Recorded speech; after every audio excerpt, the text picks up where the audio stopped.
Hello बच्चों, मैं सरस्वती शिशु मंदिर से शानू गुप्ता। बच्चों, आज हम अपने कुछ ऐसे लोगों के बारे में जानेंगे जिनकी मदद के बिना हम अपना जीवन नहीं चला सकते। हम अपने इस पाठ में पढ़ेंगे कि वह लोग हमारी किस प्रकार से सहायता करते हैं, उनके क्या क्या कार्य होते हैं, उन सभी चीज़ों को जानेंगे। देखिए, ये हमारी व्यक्तित्व विकास की किताब है जिसको हम सदाचार की किताब बोलते हैं। इसका पाठ 6 जो हम आज पढ़ेंगे, उसके पहले मैं आपको कुछ चित्र दिखाऊंगी। ये क्या है? हमारे सहायक। यानी अगर हम समाज में रहते हैं तो हमको इन सभी लोगों की आवश्यकता होती है जो हमारी सहायता करते हैं। आज हम अपने सहायकों और उनके कार्यों के बारे में जानेंगे। जैसे ये कौन है? जी, ये नाई हैं। यानी यदि हमारे बाल बड़े हो जाते हैं तो हमको उनकी कटिंग के लिए, उनको कटवाने के लिए, सेट करवाने के लिए कहाँ जाना पड़ता है? एक नाई के पास। क्यों? क्योंकि हम अपने बालों को स्वयं नहीं काट सकते। इसी प्रकार जब हमारे जूते खराब हो जाते हैं या हमको नए बनवाने होते हैं तो हम किन के पास जाते हैं? जी, मोची के पास। यानी हमारे जूतों की मरम्मत जो करता है उसको हम मोची कहते हैं। इसके साथ ही जब हम कभी बीमार पड़ जाते हैं तो हम सारी दवाइयों के बारे में तो नहीं जानते हैं, जो हम सारी दवाइयों को स्वयं ही ले सकें। इसलिए हमको किसकी ज़रूरत होती है? जी, हमें एक डॉक्टर की ज़रूरत होती है जो हमको सही दवाइयाँ दे सके और हमारा इलाज कर सके। ये है बढ़ई, जो लकड़ी का काम करते हैं। यदि हमें अपने घर में कोई भी लकड़ी का काम करवाना है, कोई अलमारी बनवानी है, दरवाज़ा बनवाना है, कोई टेबल बनवानी है, तो हम लोग किसको बुलाते हैं? तब हम एक बढ़ई को बुलाते हैं। यानी जो व्यक्ति लकड़ी का काम करता है उसको हम बढ़ई कहते हैं। इसके साथ ही जी, ये पंडित जी हैं जो क्या काम करते हैं? जो मंदिरों में भगवान की सेवा करते हैं, उनको नहलाते हैं, धुलाते हैं, उनको तैयार करते हैं, उनका भोग लगाते हैं, मंदिरों की सफाई, कहाँ पर सफाई हुई है, कहाँ नहीं हुई है, इन सब चीज़ों का ध्यान रखते हैं। यानी मंदिर में जो मंदिर के कार्यों को करने वाले होते हैं उनको हम पंडित कहते हैं। इसके साथ ही जी, ये दर्जी है। यानी अगर हमें अपने कपड़े सिलवाने हैं या नए बनवाने हैं तो हम किसके पास जाते हैं? हम दर्जी के पास जाते हैं। यानी हम अपने कपड़ों को स्वयं नहीं सिल सकते, हमें किसके पास जाना पड़ता है? एक दर्जी के पास, जो हमारे कपड़ों को सिल सके या उनकी मरम्मत कर सके। जी, ये एक टीचर हैं जिनके बिना हमारा जीवन अधूरा है। हम सभी जानते हैं एक शिक्षक ही है जो हमारे जीवन को उचित मार्गदर्शन करता है हमारा, और हमको रास्ता दिखाता है कि हमारे लिए क्या सही है और क्या गलत है। वो हमें विभिन्न चीज़ों के बारे में बताते हैं ताकि हमारी जानकारी बढ़ सके। तो हमें अगर किसी चीज़ को जानना है या समझना है तो हमें एक अच्छे अध्यापक की भी आवश्यकता होती है जो हमारे जीवन को अच्छा बनाते हैं।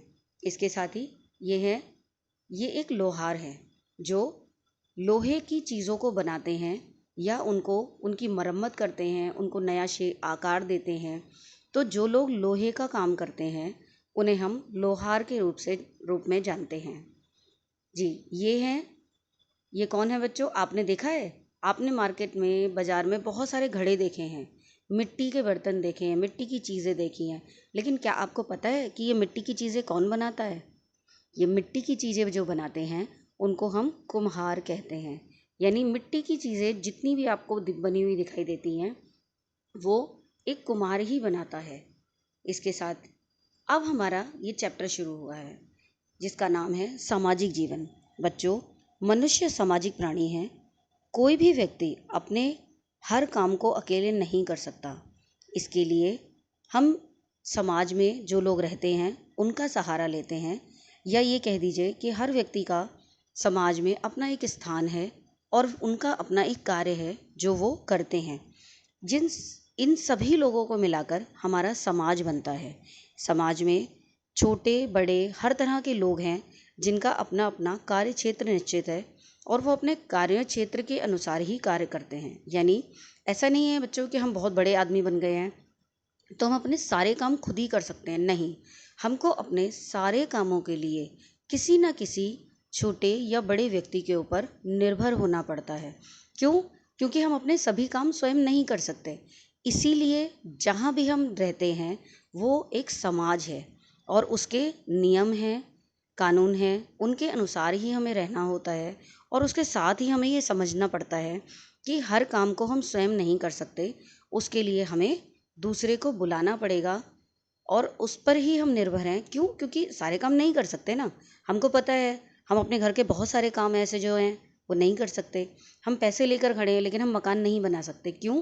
क्योंकि मकान को बनाने के लिए हमें मजदूरों की, राजगीर की और बहुत सारे लोगों की ज़रूरत पड़ती है।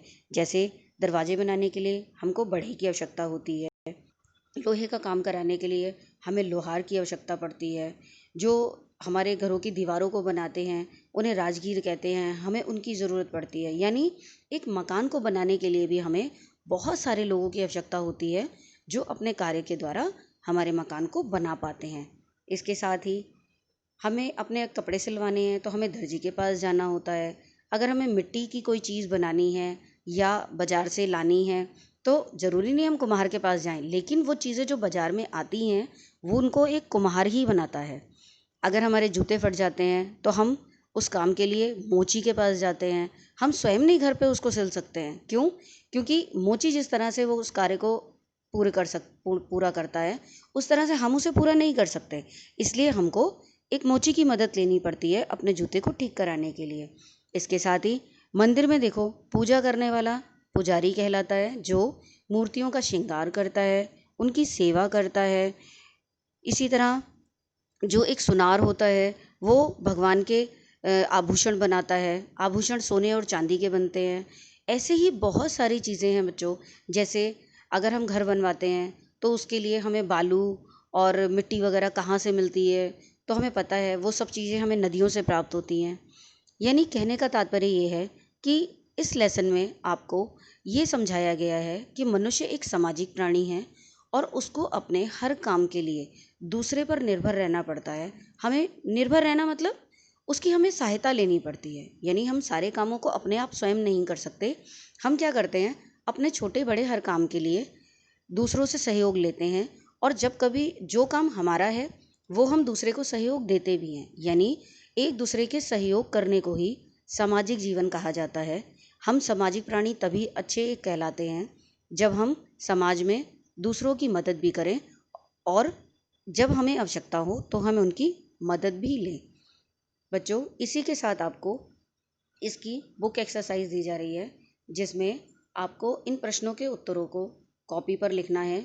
ये जितनी भी आपको जैसे प्रश्न के उत्तर हैं ये कॉपी पर लिखने हैं। इसके साथ ही रिक्त स्थानों को भरना है, ये भी आपको कॉपी पर करना है। इसके साथ ही इन्हें कौन करता है, अब इसमें ये प्रश्न दिए गए हैं और इसके आगे इसका उत्तर दिया गया है। जैसे मंदिर में मूर्ति का श्रृंगार कौन करता है? पुजारी। तो इस तरह आपको इसको कॉपी पर करना है। इसके साथ ही सत्य और असत्य चुनकर भी लिखना है। इसको तो आप आराम से कॉपी पर साफ सुंदर लेख में अपनी कॉपी पर पूरा करेंगे इसे और इन चीज़ों को, सारे क्वेश्चन आंसर्स को ध्यानपूर्वक याद भी करेंगे और पाठ को भी ध्यानपूर्वक पढ़ेंगे ताकि आपको ये सभी चीज़ें आराम से याद हो जाएं। धन्यवाद बच्चों।